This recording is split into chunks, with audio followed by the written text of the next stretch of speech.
Hello, I'm Mariam Mashiri and this is the Iran War Today, our daily briefing bringing you up to date with all you need to know about the US war with Iran. Well, let's start with some of today's key developments now. Oil washes up on the Iranian coast with fears of the environmental impact, but where did it come from? We investigate. The war of words over who is in control of the Strait of Hormuz continues. President Trump says the US is. Iran calls that lies.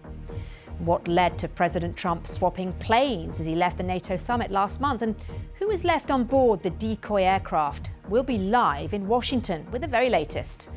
And the US issues a rare rebuke against its Israeli ally after Israel's defense minister insisted his troops would stay in southern Lebanon.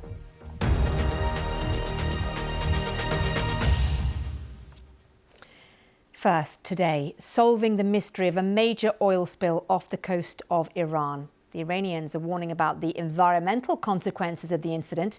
Videos published on social media show a thick black layer of oil washed up on the shore of Iran's Keshm Island.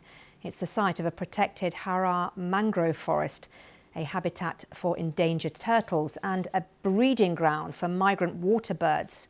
Iranian officials say 32,000 square metres of the coastline and nearly 90,000 square metres of the water surface have been affected by the pollution around Keshm Island over the past 2 days. But where did this oil come from? Well, Kayleen Devlin from BBC Verify has been investigating and joins me now. Good to see you. So where exactly did you trace the source of this oil spill? And can you walk us through exactly what you think happened? So Iranian authorities have said that the source of the oil spill comes from a foreign carrier ship. We saw from satellite imagery taken on August the 5th, as you can see here on the screen, a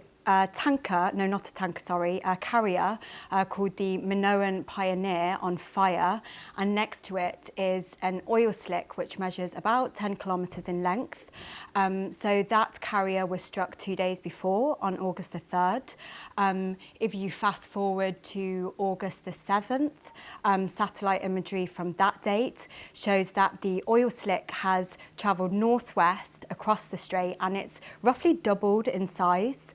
And then if we go forward to August the 10th, you can see that the slick has really expanded. So it's now covers a surface area of more than 3,000 square kilometres, which, to put that into perspective, that's roughly 42,000 football pitches. And so what we're talking about here really is like a major oil spill. That's huge. How did the Minoan Pioneer get damaged? Is there evidence of who's responsible for it? So nobody's actually taken responsibility for the strike on the Minoan Pioneer. But one analyst that I spoke to said that the oil slick that resulted from the strike is, quote unquote, a self-inflicted wound by Iran. So the vessel was struck off the coast of Oman. And we know that Iranian authorities have advised vessels to not take the Omani route through the strait. And the analyst that I spoke to said that the location in which the vessel was struck is consistent with where vessels had been struck previously. And there are warnings about the environmental consequences of this. So what have experts told you about their concerns? Yeah, so Keshm Island is home to sensitive coastal habitats. You mentioned earlier mangrove forests, turtle nesting areas, fishing grounds. So an oil spill like this, experts have told me, can be really toxic to wildlife and also damage ecosystems there. But what you see on the surface is actually only part of the story, because thicker oil can sink down to the seafloor and it can persist there for years. And what this can cause is further harm to marine life. Okay, well, good to speak to you, Kelly, and thank you very much for joining us. Well, next, the war of words between the US and Iran over who is in control of the Strait of Hormuz continues. President Trump has reinforced his claim that America is in control over the strait, even as ship traffic through the waterway remains at a trickle. Data from maritime intelligence group Kepler shows just 14 vessels crossed the strait on Tuesday. Before the war with Iran started, there were around 130 to 140 ships a day. But Mr. Trump insists the US is in control of the strait and wrote on social media there was nothing Iran can do about it, reiterating something he said to the media on Tuesday. We have total control over the Hormuz Strait right now. They don't have control. We have total control. We own it. And at some point, maybe they'll do something and then they get blown away. But right now, we're in a very good position. Well, Iran insists the Strait of Hormuz remains blocked and that it won't be reopened until Iran's conditions are accepted. Well, the military rejected those remarks by President Trump as lies. Iran and the US remain at loggerheads over efforts to agree a permanent end to the war in the Gulf. An advisor to Iran's Revolutionary Guards told US media Tehran could prolong the war until the next American presidential term. Well, Mohammad Reza Naqvi was speaking to PBS NewsHour programme. Take a listen to what he had to say. Is it Iran's objective to drag out this war, to maybe wait until Mr. Trump is out of office? Look, we have to attain deterrence so that the enemy never dares to attack us, so we can live with security. One way is to prolong this war until we get to the next term of the presidency and cause attrition, so that if anyone else wants to attack Iran, they will know there is a cost. So could Iran be delaying the war? Well, Asha Castleberry Hernandez is former senior official at the Bureau of Near Eastern Affairs in the US State Department under the Biden administration. I do think that there is a level of pushing out into the next presidency, especially the fact that Iran is not in one accord when it comes to how we're going to approach this involving the United States or the war right now. Well, with me now is Baron Abbasi from BBC Persian. What are the Iranians saying about the Strait? So the Iranians are very explicitly rejecting President Trump's claim that the U.S. is controlling the Strait of Hormuz, say that the waterway is under the control of Iranians and that no ships can go through without the permission and supervision of the Iranians. But there's a distinction between having control and claiming control, because the U.S. is also blockading the Iranian ports, and it says that dozens of ships have been prevented from entering or leaving Iran's waters. So there seems to be that this war is also becoming a war of competing narratives over the word control and who is exerting that control and who is actually having, determining who can go through the strait and who cannot. The Iranians are saying that the U.S. has to meet its conditions before the strait opens, including the lifting of the blockade and also unfreezing Iran's assets. So it's linking the situation in the in the Strait of Hormuz to the broader dispute with the United States, and basically saying that the two things are not separate and cannot be resolved separately. We heard from the advisor to the Revolutionary Guards what he was saying about Tehran prolonging the war. What do you think about what Mr. Naqvi said, and could they prolong the war? Who would want to do that? What is important about what Naqvi said is not the fact that he said that Iran can continue fighting, but essentially he said that prolonging the war could serve Iran's interests. And there are officials inside of Iran, both military and political officials, who believe that. But I would be careful about saying that Naqvi has announced the decision. He's basically saying that prolonging the war is one possibility for Iran to create deterrence by increasing the cost of the war for the United States. But prolonging the war would also be costly for the Iranians politically and economically and militarily. And Iran also relies on the Strait of Hormuz for energy revenue. So what is important is not whether Iran can continue fighting, but whether it believes that it can sustain the cost of doing so. Okay, Baron, thank you very much. Well, let's turn our attention now to that plane swap that President Trump had to make after last month's NATO summit because of a possible threat.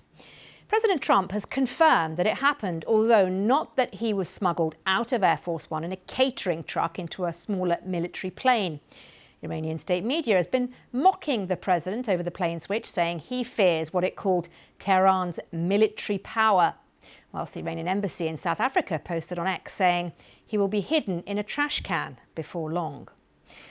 Well, now there's been more reporting in the US over what happened and why. Let's cross live to our State Department correspondent, Tom Bateman. Tom, the Washington Post reporting more details about where this threat came from and what the CIA actually thought at the time. Yeah, I mean, these are very much sort of claims made in the shadows of the intelligence world that have been reported, attributed to unnamed US officials in the Washington Post, which has been leading much of the reporting on this, developing the story now, saying that what had happened was there was an official Israeli intelligence assessment that was passed to the CIA about this apparent Iranian assassination threat to Mr. Trump as he was leaving the NATO summit in Turkey. Now, some other reporting in US media suggests that the nature of this intelligence was that it related to a team based in Turkey that would potentially use surface-to-air missiles to try and shoot down Air Force One. Now, what the Washington Post quotes to unnamed officials are saying here is that this was assessed as low confidence by the CIA and that they relayed skepticism about that Israeli intelligence to the Secret Service, to the White House and those who surround Mr. Trump. But yet, because of the fact that there's been 3 near misses in the US relating to assassination attempts on Mr. Trump's life, that the Secret Service were taking no chances. And so they unleashed this elaborate plan and smuggled him out of Air Force One on a catering truck while, journalists and White House staff went up in the plane. Even though there was this, as they saw it, threat. But it seems that internally within the system, in the US intelligence system, they were seeing this threat as pretty low confidence in terms of its credibility. We're also learning who was left on Air Force One when it was effectively becoming a decoy plane, including 2 top members of Mr. Trump's cabinet. That's right, because we always knew when Mr. Trump departed the US to go to the NATO summit in Turkey that he had both Secretary of State Marco Rubio with him, the Treasury Secretary Scott Bessent, cabinet level positions, people in the line of succession to the US presidency. So there was a question about were they also still on Air Force One, along with the reporters and the White House staff, or were they spirited off with Mr. Trump in the catering truck? Now, what is now clear, according to reports, is that both Mr. Rubio and Secretary Bessent stayed on Air Force One, and that Mr. Rubio was told about this intelligence threat and what was being done to Mr. Trump and taken off onto this decoy plane. But it seems that those 2 cabinet secretaries remained on Air Force One, and at least Secretary Rubio knew about the fact that Mr. Trump was no longer on that plane. Okay, Tom, thank you. The United States has issued a rare rebuke against Israel after its defense minister insisted his troops would stay in the south of Lebanon. The State Department said it's expected Israel to act in accordance with a framework deal which mandates withdrawal. The Israeli minister Israel Katz made the comments on Wednesday as he visited southern Lebanon, adding that his troops were destroying all the houses there. Our global affairs reporter Sebastian Usher has more. So the Israeli Defence Minister Israel Katz looks like he's slightly walked back on comments that he made on Wednesday that drew quite a sharp and rare rebuke from Washington. He said as he was meeting Israeli troops in southern Lebanon, where they have taken over most of the territory in their campaign against Hezbollah, he said that they wouldn't be pulling out. Now that goes against the framework deal that's been agreed with the Lebanese government, and that was what Washington reminded Israel of, saying that it expects the Israeli government to fulfill those commitments. So now he said that Israeli forces will withdraw, but only once Hezbollah is disarmed, which essentially brings us back to the situation, the quandary that has existed throughout this conflict, that Hezbollah, for its part, says that it will only disarm when Israel pulls out. So, in a sense, we're back to square one on this, and Mr. Katz has still made clear to Israeli troops that they're likely to be staying in southern Lebanon for a long time. Now, the Lebanese Prime Minister, Nawaf Salam, has condemned once again Israeli actions down in southern Lebanon, the demolition of houses there, all of which Israel says it's doing in order to counter the threat of Hezbollah on its border. But it's seen hundreds of thousands of people forced out of their homes, and it's seen some villages on the border essentially destroyed. And that process is continuing. Sebastian Usher. Now, whether you're joining us on YouTube, TikTok, Sounds, radio or TV, thank you for your time. We're back at the same time tomorrow. with the Iran war today.